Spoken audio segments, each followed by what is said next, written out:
For indulging me in I needed to, right?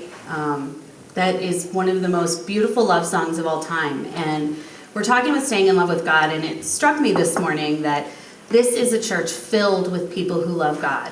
It's a day, this is a Murphy day. Anything that could have gone wrong this morning just about did. So we are Brendan-less today, and I'm so lucky that we have some people here who love God and are going to share their musical gifts with us. Deuteronomy chapter 6, verses 4 through 9. Attention Israel, God our God, God the only one. Love God, your God, with your whole heart. Love him with all that's in you. Love him with all you've got. Write these commandments that I have given to you today on your heart. Get them inside of you, and then get them inside of your children. Talk about them wherever you are, sitting at home or walking in the streets. Talk about them from time you get up in the morning to the time you go to bed at night. Tie them to your hands and your foreheads as a reminder.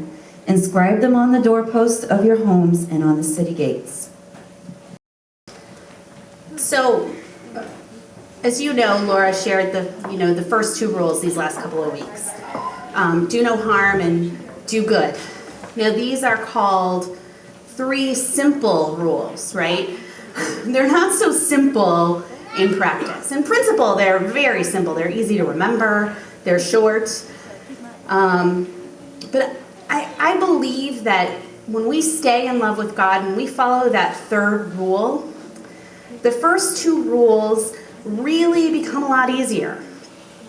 So, this week, I don't know about you guys, but between the fact that it was Valentine's Day and we had the We Love Our Church auction yesterday, and I know for me, I was thinking about the sermon. I have thought a lot about love this week. It's been on my mind. And we all experience different kinds of love in our daily life. Maybe it's, when you scrape your arm and mom gives you a kiss. That's one kind of love that we all experience. Maybe it's a friend that sees you upset at the bar, and so she'll walk you home and give you a hug. Maybe you got flowers and candy this week. If you did, will you please share it? Because I didn't get any. No? All right. If it were in my house, it'd be gone already. But frankly, those kinds of love just all pale in comparison to the love that God feels for us. One of the blogs I read this week, it's called The Unlost. It's a really interesting blog that is spiritual without really being faithful, if you will. She's not talking about God, but I know when I read her posts, I find all of these little places that I can't tell if she's sanitizing it or it's just the way that I read things. So on her Valentine's Day post this week, she wrote, "In reality, consciously or not, we're all desperately seeking one thing. That person, that thing, that experience, or that realization that will finally fill the void. You know that void, that great lonely emptiness, that's something that's missing. For my life, I've searched to fill it, and not just to fill it, but also to feel it. For the absence of that thing I could not name was too painful, too intense to face on my own. It was a place, no, the place, I dared not to go." And when I read that instantly, I thought of a phrase that you all may have heard about having a God-sized hole in your heart. And I just kept thinking, honey, there's something that'll fill that hole. And she was encouraging her readers to submit Valentines to themselves. So from themselves to themselves, as a reminder of the great love that we all have. But love is a big word. It's a big concept. The Greeks had a lot of words for it. Agape is the love that we're talking about this Sunday. But, what does that really mean? And what does it really mean to stay in love with God? So, I want to think about love a little bit, right? What are some of the images that come to your mind? Maybe it's flowers or chocolate or maybe that warm embrace or a kiss from someone that you have an earthly love for. I want to challenge you to have some new images about what love is today. Perhaps it's an image from the Bible.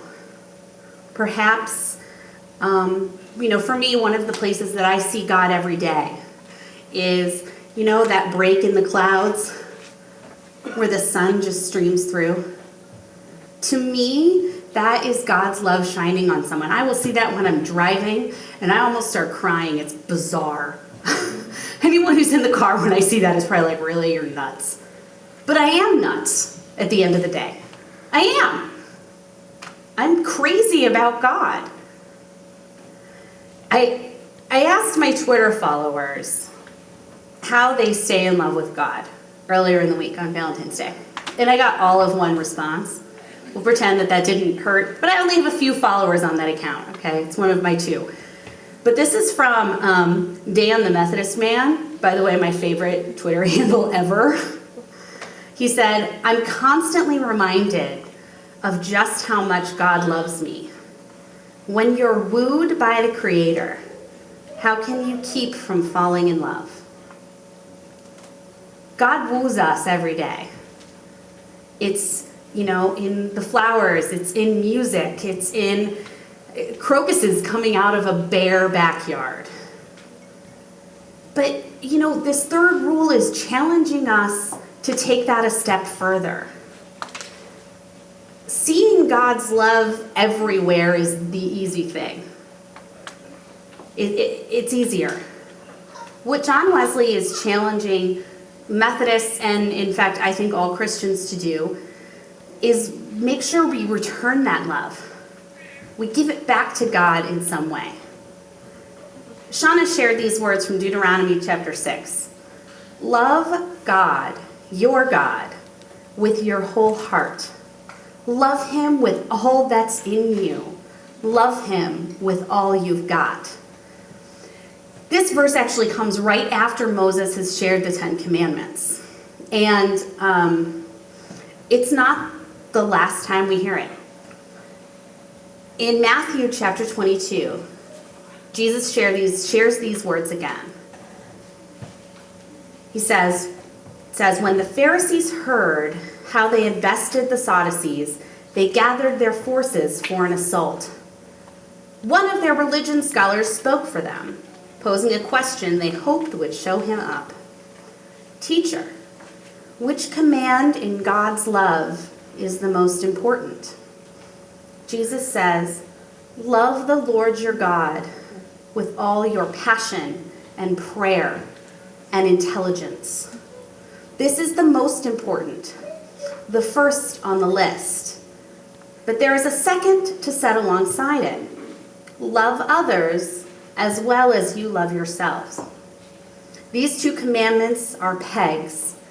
Everything in God's law and the prophets hangs from them."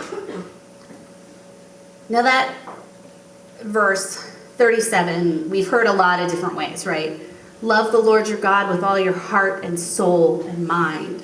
It's probably the one that we're all most familiar with. That's the NIV translation, I think. But both of these verses, one in the Old Testament and one in the New, remind us to love God with everything we've got. Everything. Our passion, our prayer, our whole hearts, and our intelligence.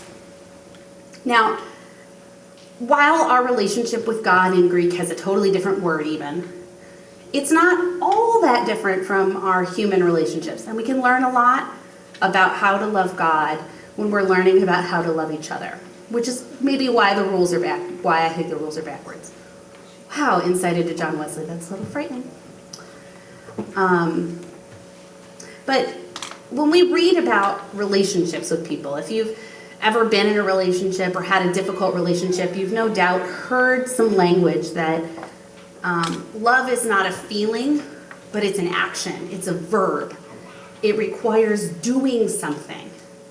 A book that I read this week, and I had no idea that it was going to tie into this, but it talks about a tattoo that one character has, and it's a heart in a hand. And it's a design that this boy's mother made. And the line was something about, well, my mom always thought that your heart was directly connected to your hands. Because loving someone requires doing something. And for each and every one of us, that's a little different. There's a really classic book about relationships called The 5 Love Languages. And it talks about how we all love in different ways. There's different languages that we all use. And that's very true in our relationship with God. Now, for me, I am someone who, I love God with my voice. I said that. It's something that, it's a gift that I feel so blessed to have. And so, for me, part of loving God is that I really can't stop talking about him. I can't. Right, Kira? My friend Kira came to support me this morning because she's awesome. But I really, really can't stop talking about God. And, my friends think I'm a little crazy. They're like, really? I ran into someone on the plane. I was on vacation. That's where this lovely tan came from. And I'm on the plane, and this guy's sitting next to me. I don't even know how it came up. He said something about how he was agnostic.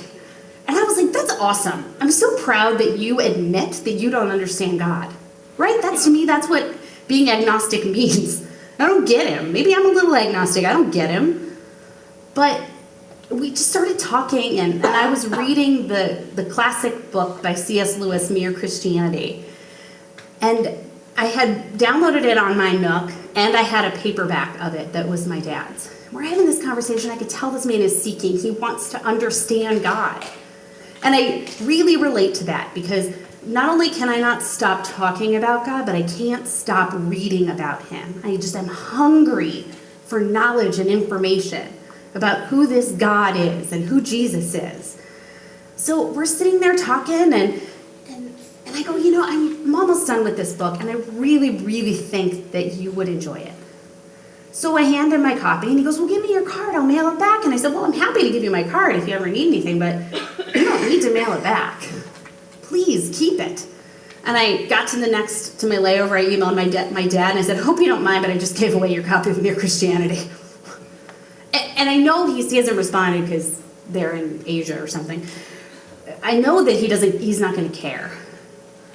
Because that moment to me was a moment that I got to share God's love, and that's why I don't stop talking about it, because I never know what person I see or talk to is going to need to hear that message.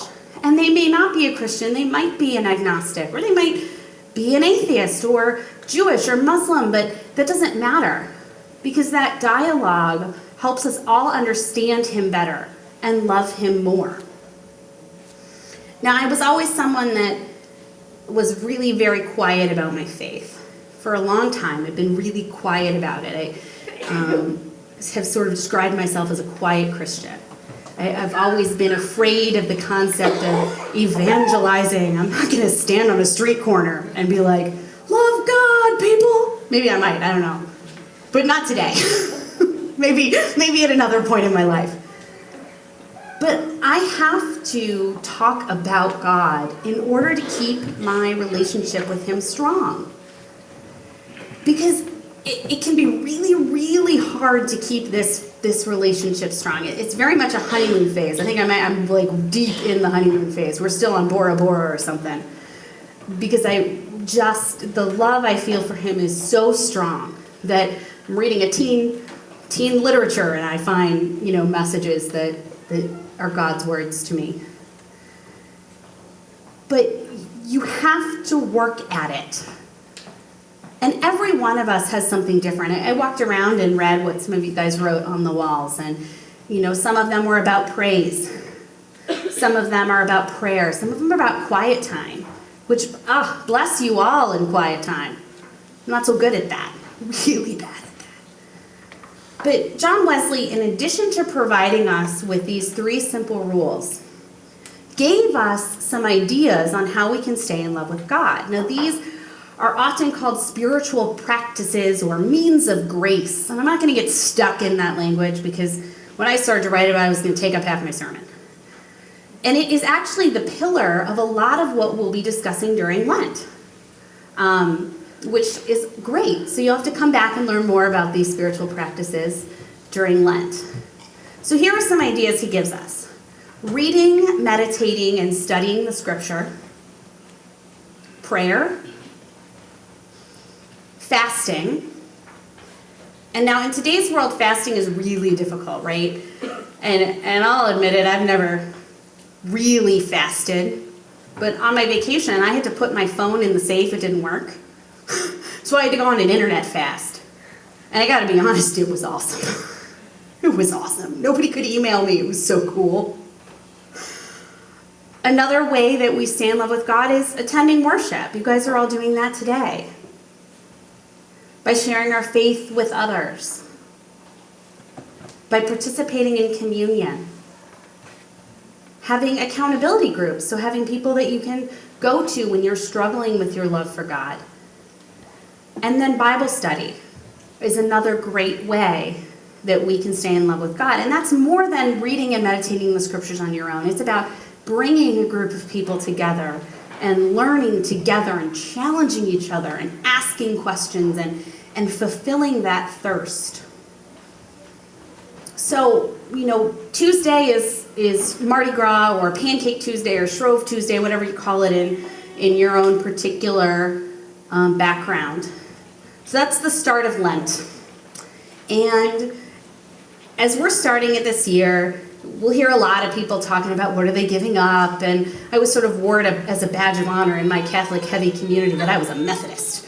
I don't have to give anything up for Lent. I did. I was like, you guys have to give up soda? Not me. I get to drink soda. It doesn't matter. Truth is, I was wrong all that time. I really was. But Laura taught me something last year, and I want to share this with you all, and I want to challenge everyone here to do this. As you think about Lent, don't give something up this year.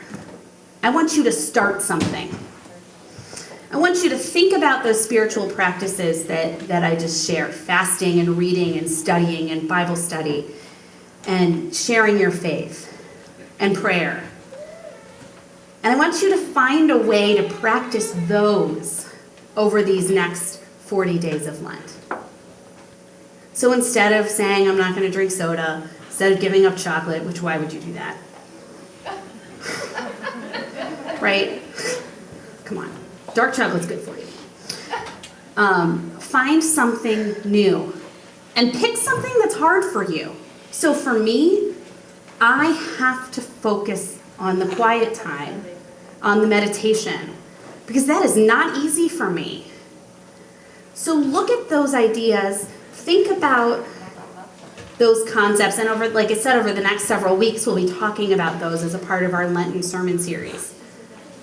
And try to add something to your life. Now, if you've never experienced these, you could try a different thing every week.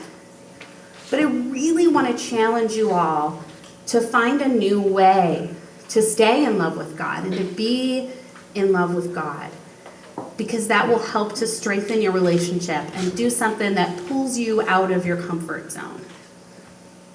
So again, instead of taking something away this Lent, I'm asking you all to open your heart to God. Thank you.